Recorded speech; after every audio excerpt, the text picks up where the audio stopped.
Hey, welcome to the channel. We're doing something new today. I'm going to be doing a vintage review, as in you cannot get this anymore unless you come across it in a local comic store like I did here. So we have this great Queen Hive alien playset from Kenner. This is on loan from our local comic shop, which is Tosche Station in Echo Base. We'll have a link for them in our article here. Worth checking out. They do some online sales as well, but if you're in Northern Virginia, you definitely want to check out these two stores. They're a lot of fun. They got a lot of great stuff in them, and the people there are great as well. Highly recommend it. But checking this thing out here, this is the Kenner Alien set from 1994. If you're not familiar with it, they had a whole line of Aliens. It was really big. It was following the release of Aliens and Aliens 3 in that time period, and we had a lot of great play sets. We had a lot of great aliens. There was a Predator line as well. It was kind of like the height of alien madness at the time.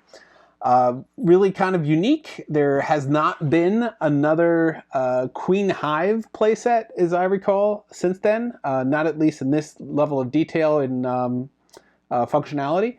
Of course, we've gotten an Alien Queen from Super 7. We've got an Alien Queen from the McFarlane, which I think is one of the better ones. And then an Alien Queen from NECA. But nothing that had that sort of attachment where she laid eggs. So this is kind of unique in that respect, and they really haven't done it since then. But as always, let's start taking a look at our box here.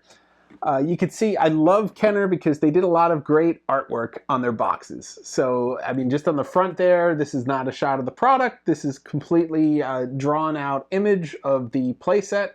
Kind of harks back to a lot of that old Star Wars stuff or a lot of the other collections they did. So you got a lot of great artwork there. And then, of course, on the sides and back, you do have a shot of that playset and the character in that scenario there, one of the Colonial Marines.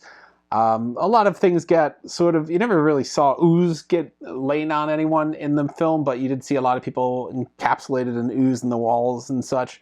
So this had that traditional ooze pour that we used to have in the 90s. I recall it with the real Ghostbusters. We had little cans of slime. With Masters of the Universe, we also had those little cans of slime, and here as well, and you would essentially pour it into some kind of retention basin, and then it would drip down on everything and cover everything because we liked it.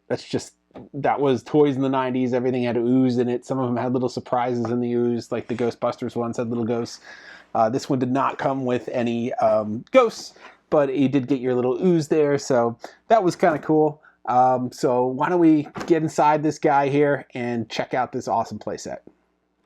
Well, there's a lot going on here, so I'm going to break it down, give you some close-ups, and show you some of the functionality. Of course, we have our can of ooze here. This one's still sealed, but I'm pretty sure it sounds a little liquidy, but I don't know what I would expect in here. I'm not opening it. We're borrowing this, so we're going to return it like this, but this is probably not going to function. But you can make your own ooze online. There's recipes to teach you how to make it, so I would not go with the ooze that came in it. So we'll give you a close-up here of this nice set. You can see that this is an alien hive nest. It's got a lot of that sort of biological excrement that's all over it to sort of make it very alive, very hivey looking, like something insect-like. Of course, you got your egg on this one side, and it has these little aliens that pop out that kind of look like the aliens that come out of your chest. Would have been more accurate to do a face hugger, but that's not what they went with on this playset. You got this basin down here, and I'll give you a close-up that has little peg legs for people to stand on, and you see kind of like a human entombed in some of that slime stuff there. Then, of course, you look around, just the little details on the nest. We got a face hugger on the top where you put the slime into this egg sac. And like I said, this is kind of unique, this egg sac. We haven't really seen it paired with another alien queen in her sort of nest laying scenario here. We've just seen her, I think the McFarlane one had like someone entombed in a wall in the secretion, but not like this nest egg thing. So basically the way this works is you put the slime in the top, and then you'd open the switch and the slime would pour down on whoever's down here on the this area and then slime them, essentially. The other part of the playset here is we got these little alien creatures. I'll give you a nice close-up here. These look like the ones that burst out of your chest. They're supposed to go inside the egg here and pop out. Would have been more accurate if they were face huggers, but this is what they gave you here. So they kind of lift like that. I guess if you put it a little harder, you could launch them out at people. Yeah, that's basically all it does.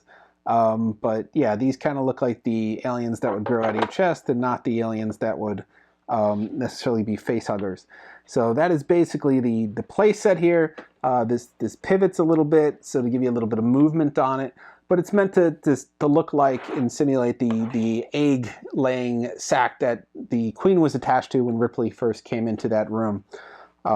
So that's really it. It's got a lot of great detail. You could see some other little faces and along the wall here, and it's got that look that pretty much captures the hive look, the layer with that sort of biological material on the walls, all over the that chamber, the egg-laying chamber for the queen. So it really, at the time, really hit for it. Spot on. I mean, Kenner did a lot of great detail on their stuff in the 90s. And of course, this is removable as well if you wanted to wash it or get that slime, scoop it back into your container. So a lot of great detail on this set. It's fun to have this little alien popper thing here, even though it's not a face hugger, which would have been much more appropriate for the scene. But, you know, things weren't always 100% accurate on toys in the 90s. It was more about fun over the aesthetic of it. So this looked great, had some great function on it, did this slime part, but it's not done. There's more. So the queen here, I just wanted to show you up close. Now, there's been, like I said, a lot of queens. NECA did a queen, Super 7 did a queen, McFarlane did a queen. But, you know, this for 1994 is a really good looking queen. Let's get a close-up on her. Of course, I love the style of the feet, made it look like she's wearing high heels. That was kind of an odd choice, but it's a girl, very obviously. But they captured a lot of those elements, like her little wings there, the little tiny hands on the front, her big hands. And that tail with that sharp, I don't want to call it like a dagger, but you know, the knife kind of end to it. But yeah, I mean, this is, and you can see here too, you get it to stand up, which is great on a toy this oddly shaped. So yeah, I mean, everything down to her crown, they had a lot of detail on it. So 94 Kenner did a really good job. The queen itself, she's got this tail that slides back and forth as you turn her, so you could do a little whiplash effect. And if you turn the head, actually, the little head in the front here moves opposite the way the crown is going. So it's a fun little feature. And you can see there, they get the little mouth inside of the mouth. It doesn't extend or anything like that, but you can see it in the close-up. So that's pretty nice detail on this queen. So it's still a pretty impressive queen, despite 94. And despite not being engineered as a collectible, more of a toy. So nice job on this. So basically what she does is she sits here on this set. There's a little groove cut out and then a little peg on her bottom here. And you just kind of slide it in. And it sort of connects her to the egg laying portion of this. So like Ripley first came across her in the film, she was attached to this giant egg sac. So that's what she's doing here. So you can give the illusion of her laying another egg or oozing somebody as they made it. Fun feature, if you turn it out this way, you could bring it back in and the tail kind of slides in and hits somebody that's in the area here. This is warped up a little bit. It's supposed to be a little bit lower, but it would essentially hit one of the Marine figures. They were about, I guess they were about 5 or 6 inches and knocked them over. But that's just sort of the fun feature you get here in addition to everything else. And this is part of the reason why this moves, to give you that functionality. But attaches right here on the base, fits pretty well. Looks pretty good, like a natural extension of it.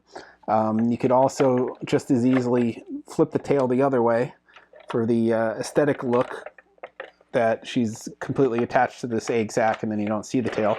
The tail would, I guess, might maybe work. Yeah, it could work this way too if you wanted to hit people that way. But I think that's a great little feature to have her on the side there. And yeah, I mean, that is essentially the play set here. So a lot going on with it. It's fun to have this little additional feature of the alien popping out, although it doesn't really have any relevance to the movie. It's fun. So you have the queen here. You get your queen figure when you buy this.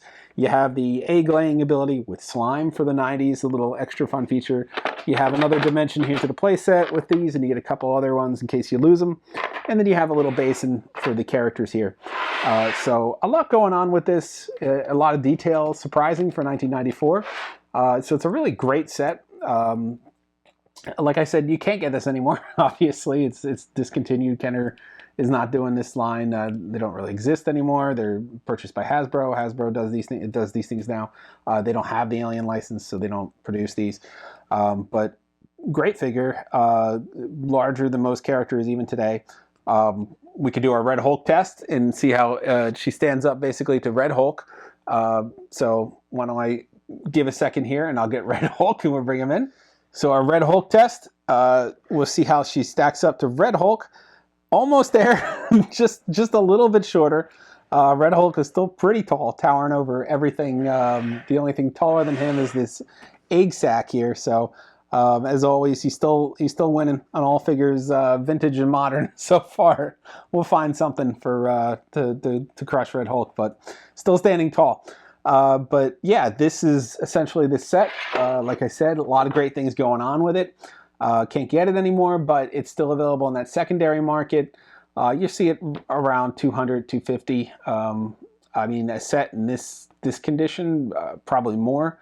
I mean, it's got the box, the instructions, all the cardboard inserts, everything that came with it, including a sealed can of ooze. So this is 100% complete plus. I mean, it's got everything you could want, and it's in great shape. You could get this from, like I said, Tosche Station Echo Base. I think it's $225 is what they're asking for it, so it's a great price on this. There's a lot of great vintage collectibles there, more than we could document. We'll try to show you guys some more. But like I said, we'll have links if you want to check out. They do some online auctions. They do some online sales as well. Or if you're in Virginia, roll by one of these two places. You won't regret it. A lot of fun stuff going on there. But yeah, I hope you guys enjoyed this look at something vintage. I'd like to get into more vintage reviews and show you guys some toys from the past that are pretty cool and I think kind of hold up even in today's toy market in terms of their functionality, in terms of their design, and just overall cool factor. So this is definitely one of them, one of my favorite Alien Queens that were ever made, and I think still today kind of holds up compared to the other ones out there in the market. And probably just as expensive. So worth checking out if you like this. Yeah, look for it online. But like I said, if you want to check out what Tosche or Echo offer, you might be able to find it there as well.